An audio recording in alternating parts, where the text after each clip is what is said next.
Again आप लोगों का वेलकम है आज के इस हेल्थ अवेयरनेस जूम मीटिंग पे। और आज का हमारा टॉपिक रहेगा क्यूरक्यूमिन, यानी कि इसको हम हेल्थ गोल्ड भी बोल सकते हैं, क्योंकि क्यूरक्यूमिन का जो कलर होता है, यानी कि हल्दी में जो मेन एक्टिव इंग्रेडिएंट पाया जाता है, जिसके कारण हल्दी का जो कलर होता है येलो, वो क्यूरक्यूमिन के कारण होता है। तो येलो गोल्डन इसका कलर है, इसलिए हेल्थ के लिए बहुत अच्छा है। हम इसको हेल्थ गोल्ड भी बोल सकते हैं जर्नल लैंग्वेज में। आज आइए इसके बारे में विस्तार से डिस्कस करते हैं।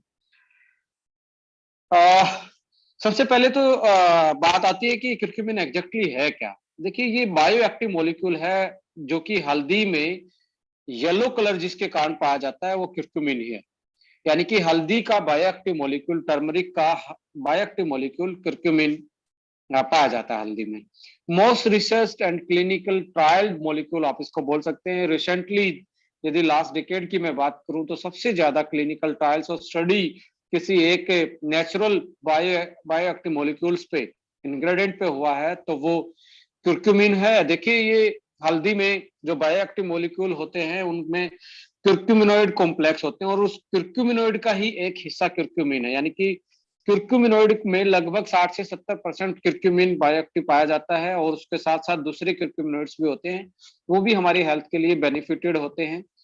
और इस C3 क्यूरक्यूमिन में और मार्केट के क्यूरक्यूमिन में डिफरेंस क्या है। देखिए, ये कॉम्बिनेशन है बायोप्रिन के साथ, और बायोप्रिन इसलिए डाला गया है कि इसकी बायो अवेलेबिलिटी ज्यादा हो जाए, आप खाएं और आपकी बॉडी में इसके जो औषधीय गुण है वो ज्यादा यूटिलाइज आप कर पाए, इसलिए इसमें बायोप्रिन डाला गया है। इसको भी हम डिस्कस करेंगे, ये मार्केट से इसको अलग कैसे बनाता है, किन किन कारणों के कारण हमारा क्यूरक्यूमिन बेस्ट है जो C3 के नाम से है, और जो मार्केट में आता है उसमें और इसमें क्या क्या मेन मेन डिफरेंस है।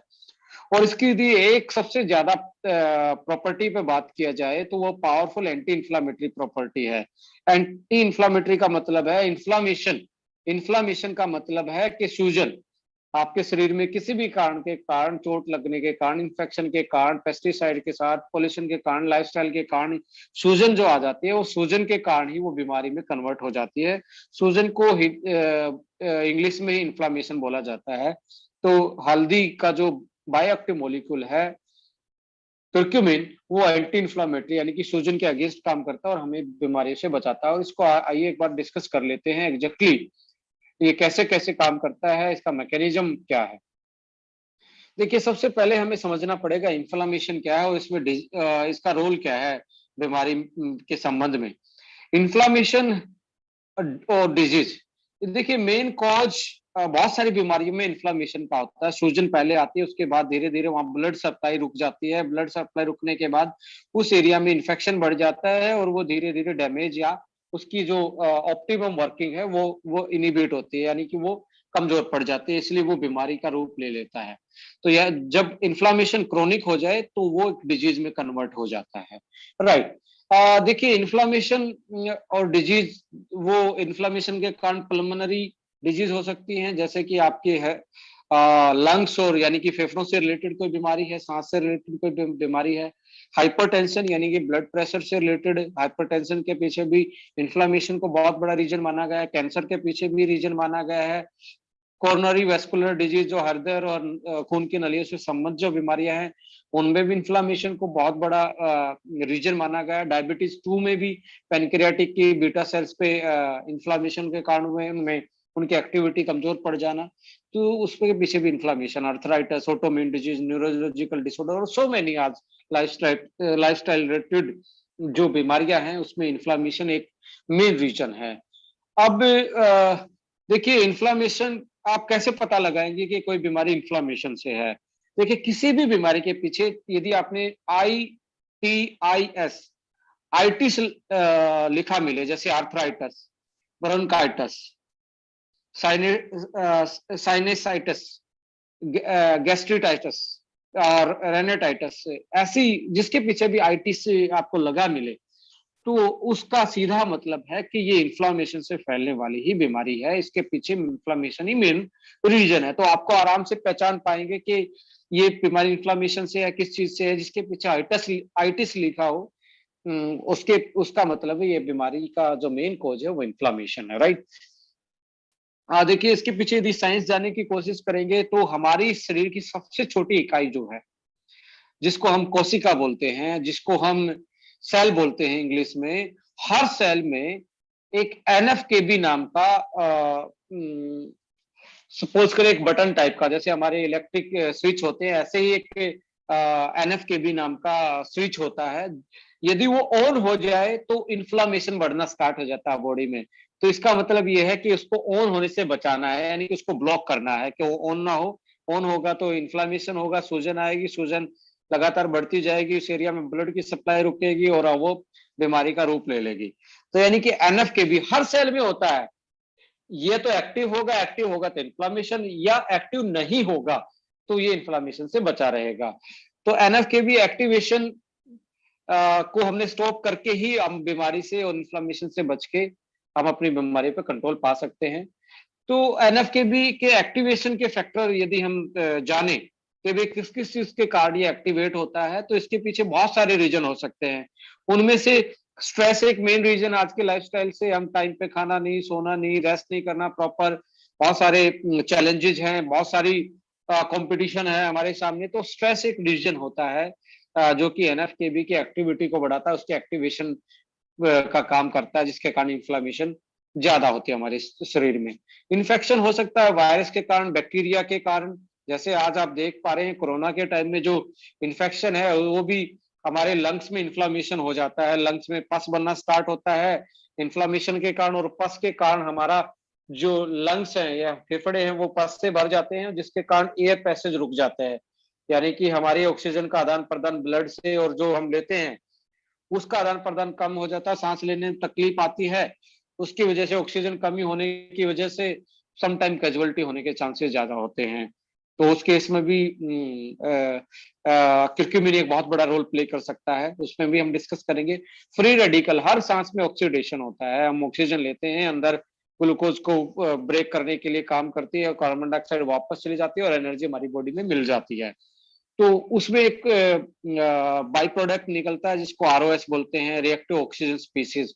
ये हमारी हर सेल के लिए एक तरीके के लिए डेंजरस है, पर हमारी बॉडी में एंटीऑक्सीडेंट सिस्टम होता है, वो इसको ब्लॉक करके रखता है, वो इसको न्यूट्रलाइज करता है, जिसके कारण हम इसके डायरेक्ट अटैक से बच जाते हैं। बट यदि हम डाइट से एंटीऑक्सीडेंट कम लेते हैं तो फ्री रेडिकल का लोड और उसके जो दुष्प्रभाव हमारे शरीर पे ज्यादा पड़ते हैं। कार्सिनोजन से भी ये एक्टिवेट हो सकता है। कार्सिनोजन होता है कैंसर कोजिंग एजेंट्स। इसमें पोल्यूटेंट्स भी हो सकते हैं, पेस्टिसाइड भी हो सकते हैं, हैवी मेटल्स भी हो सकते हैं, आज का लाइफस्टाइल भी हो सकता है। ट्यूमर प्रोमोटर्स, जो कैंसर का ट्यूमर होता है उसमें जो प्रमोटर होते हैं, ग्रोथ फैक्टर होते हैं, वो भी एनएफकेबी को एक्टिवेट करने का काम करते हैं। एंडोटॉक्सिन भी उनमें से एक है, साइटोकाइनेज भी इनमें से एक प्रोसेस है।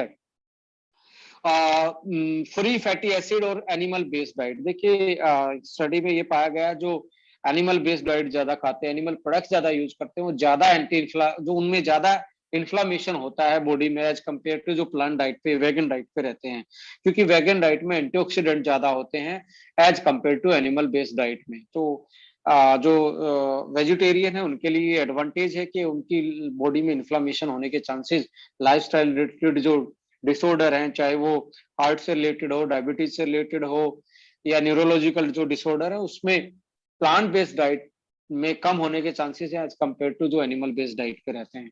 राइट, ये बहुत सारे फैक्टर हैं, और भी बहुत सारे फैक्टर हो सकते हैं जो भी एनएफकेबी को एक्टिवेट करते हैं। राइट, तो क्या किया जाए?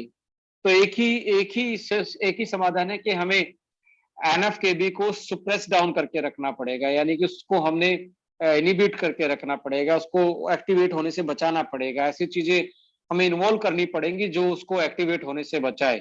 राइट, अब इसको कैसे बचाया जा सकता है, किन किन चीजों को यूज करके आइए एक बार उनको डिस्कस कर लेते हैं। देखिए, नेचुरल यदि आप ब्लॉकर्स की बात करें जो एनएफकेबी को डीएक्टिवेट रखते हैं, जो उसको एक्टिवेट होने से बचाते हैं, इसमें से एक है टर्मरिक यानी कि हल्दी है, अश्वगंधा है, काली मिर्च, ब्लैक पेपर, रेड चिली यानी कि जो हम रेड चिली खाते हैं वो, फेनल, जिंजर, एलोए, मेथी, दालचीनी, लौंग, Apple, red grapes, green tea, citrus fruit, green vegetables, बहुत सारी प्लांट बेस्ड फ्रूट बेस्ड जो डाइट है वो नेचुरल ब्लॉकर्स हैं, और जिनमें से स्पाइसेस का सबसे ज्यादा नंबर आता है। उन स्पाइसेस में सबसे ज्यादा पोटेंसी यदि किसी नेचुरल एनएफकेबी ब्लॉकर्स की पाई गई है तो वो टर्मरिक में पाया जाने वाला करक्यूमिन है। अब आपका जो कर्क्यूमिन ओके लाइफ केयर लेके आई है और जो बाहर का कर्क्यूमिन है उसमें बहुत बड़ा डिफरेंस है, मैं आपको वो भी बताऊंगा। और कर्क्यूमिन को ही मोस्ट पोटेंट एनएफकेबी ब्लॉकर माना गया है। रिसेंटली साइंटिफिक एविडेंस इसको प्रूव करते हैं, क्योंकि लगभग 800 के आसपास इस पे रिसर्च पब्लिश्ड हैं। और और देखिए बहुत सारी रूट्स आप यूज करते हैं, नॉट ओनली हल्दी। देखिए अनियन आप देखेंगे वो भी एक रूट का पार्ट है, आप गार्लिक देखेंगे वो भी रूट का पार्ट, गाजर, मूली, शलगम, ये सारी चीजें ये रूट वाले पार्ट में ही हमें मिलती हैं किसी भी प्लांट के। तो इनकी पावरफुल एंटीऑक्सीडेंट प्रॉपर्टी होती है, और इनमें से हल्दी अपने आप में बहुत बड़ी एक पोटेंट है, पोटेंसी रखती है, औषधीय गुण रखती है, जिसका जिक्र नॉट ओनली आज के साइंटिफिक एविडेंसेस के थ्रू मिलता है, बट आयुर्वेदिक के रेफरेंसेस जो लिटरेचर हैं, जो आयुर्वेदिक के ग्रंथ हैं, जो आयुर्वेदिक की रेनाउंड जो बुक्स हैं, उनमें भी हल्दी के यूज का बहुत ज्यादा मतलब लिटरेचर मिलता है, हमें एविडेंस मिलता है। तो सदियों से ऋषि मुनि इसको, सदियों से आयुर्वेदिक के जानकार इसको यूज करते आए हैं बीमारियों में, लाइक कोई चोट लगने में दूध में हल्दी डाल के पीना, या हल्दी का लेप लगाना स्किन के, स्किन से रिलेटेड कोई प्रॉब्लम थी उन चीजों में, राइट।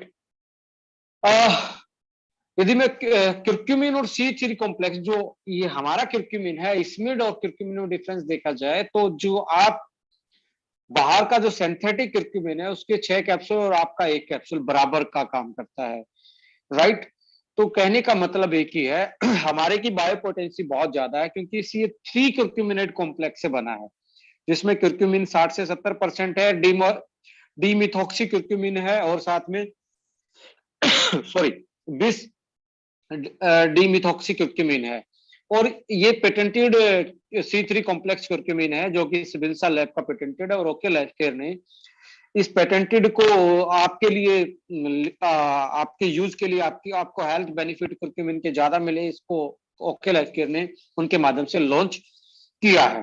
तो ये बाहर के जो सिंथेटिक आते हैं मार्केट में क्यूरक्यूमिन, इसमें और इसमें बहुत बड़ा डिफरेंस है, क्योंकि ये नेचुरल है, ये हल्दी का जो रूट वाला पार्ट है उसके राइजोम वाले पार्ट से निकाला गया है, जो कि 100% नेचुरल है। क्लिनिकल ट्रायल्स की मैं बात करूं तो प्रोस्टेट कैंसर पे, सोराइसिस पे, कोलोन कैंसर पे, ब्रेस्ट कैंसर पे, पेनक्रियाटिक कैंसर पे, अल्जाइमर पे, न्यूरोलॉजिकल बहुत सारे डिसऑर्डर्स पे, डायबिटिक नेप्रोथेरेपी यानी कि किडनी पे जो दुष्प्रभाव डायबिटीज के पड़ते हैं, इन सारी चीजों पे इसका क्लिनिकल ट्रायल लिया गया, और उसमें बहुत अविश्वसनीय इसके रिजल्ट सामने आए हैं क्लिनिकल ट्रायल्स में, स्पेशली कैंसर के केसेस में। तो बहुत अच्छा एक तरीके का आप नेचुरल C3 क्यूरक्यूमिन आपके पास अब बास्केट में है, जो कि ओके लाइफ केयर लेके आया है।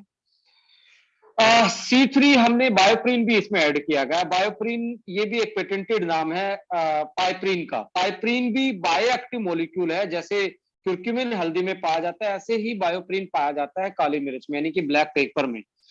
उसका पेटेंटेड मॉलिक्यूल है जो बायोप्रिन के नाम से C3 के साथ मिलाया गया है। इसका मिलाने का एक ही इसके पीछे रीजन है कि इसकी जो बायो अवेलेबिलिटी है, वो जो बॉडी में इसके औषधीय गुण है उसको बढ़ा देता है, यानी कि बायो अवेलेबिलिटी ज्यादा कर देता है।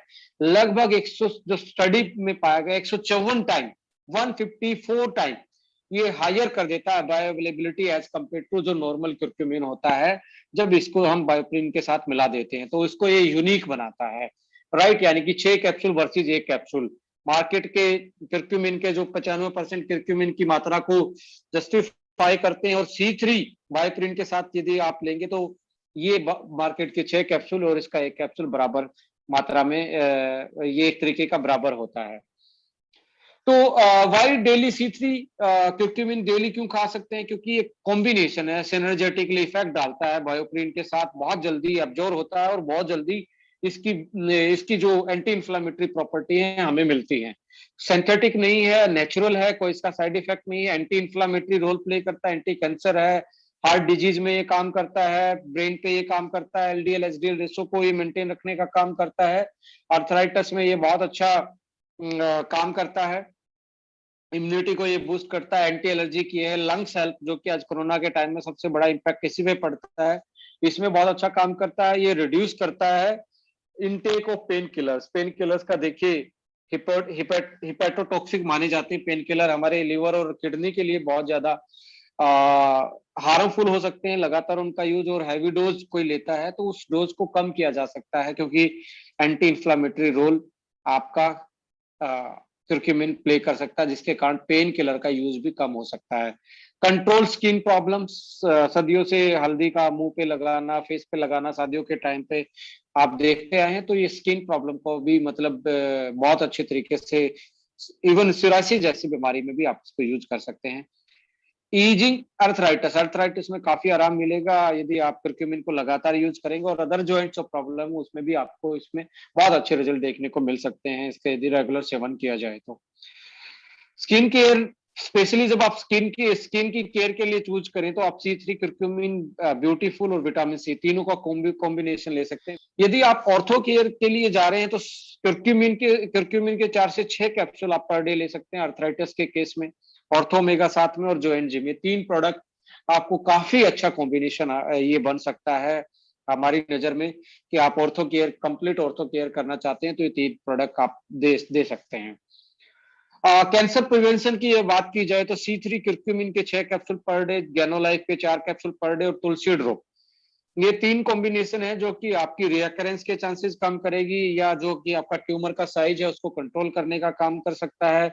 आप ऑनगोइंग पेशेंट भी कैंसर के तब भी यूज कर सकते हैं। आप कैंसर केमोथेरेपी रेडिएशन लेके ठीक हो गए हैं कि दोबारा जिंदगी में ना आए, तो इसको आप करक्यूमिन का सेवन लगातार कर सकते हैं गैनोलाइफ के साथ, यानी गैनोडर्मा के साथ। तो बहुत पावरफुल एंटी कैंसर प्रॉपर्टी रखने वाले ये दोनों प्रोडक्ट हैं, आप इनको यूज कर सकते हैं। इम्यूनिटी और कोरोना जैसी बीमारी से बचने के लिए, प्रोटेक्शन करने के लिए या उसकी रिकवरी करने के लिए हो भी गया है, तो उस केस में आप क्यूरक्यूमिन के 2 कैप्सूल, I3 के 2 कैप्सूल, विटामिन सी। कंक्लूजन में मैं इतना ही कहना चाहूंगा, it is a health gold, आप इसको गोल्ड से कम ना माने, हेल्थ के लिए सेफ है और ग्रास सर्टिफाइड है, यूएसएफडीए द्वारा ग्रास सर्टिफाइड की लिस्ट में ये आता है। इसके खाने से कोई एलर्जी, कोई रिएक्शन नहीं होता, नेचुरल है और साइंटिफिकली है, यानी कि पेटेंटेड है, साइंटिफिकली रिसर्च प्रोडक्ट है। और बस यही कहना चाहता हूँ, इसमें ध्यान रखने की बात यही है कि जो ब्लड थिनर लेते हैं, जैसे कोई एस्प्रिन खा रहा है, वारफेरिन खा रहा है, ब्लड थिन, खून पतला करने की जो दवाइयाँ खा रहा है, उसको उसके साथ इसको यूज ना करें, क्योंकि ये भी खून पतला करने का काम करता है। तो हो सकता है उसके लिए डेंजरस हो जाए। उस केस में जो खून पतला करने वाली दवाई खा रहा है, वो अपने हेल्थ प्रैक्टिशनर से इसको डिस्कस कर सकते हैं। इन केस ऑफ प्रेगनेंसी में इसका ट्रायल तो नहीं हुआ है प्रेग्नेंट वुमेन पे, पर ये खाने में सेफ है, ऐसा इसके लिए इसके एविडेंसेस बोलते हैं। तो आपको स्पेशल ट्रीटमेंट ले रहे हैं किसी बीमारी का, उस केस में अपने हेल्थ प्रैक्टिशनर से जो पूछें खाने से पहले। कैंसर जैसी बीमारी में बहुत ज्यादा लाभदायक है, और इम्यूनिटी बूस्टर, जॉइंट्स की प्रॉब्लम, ब्रेन की फंक्शनिटी, टाइप 2 डायबिटिक में, इन पेशेंट के लिए तो बहुत अच्छा रामबाण का ये काम करता है। So thank you so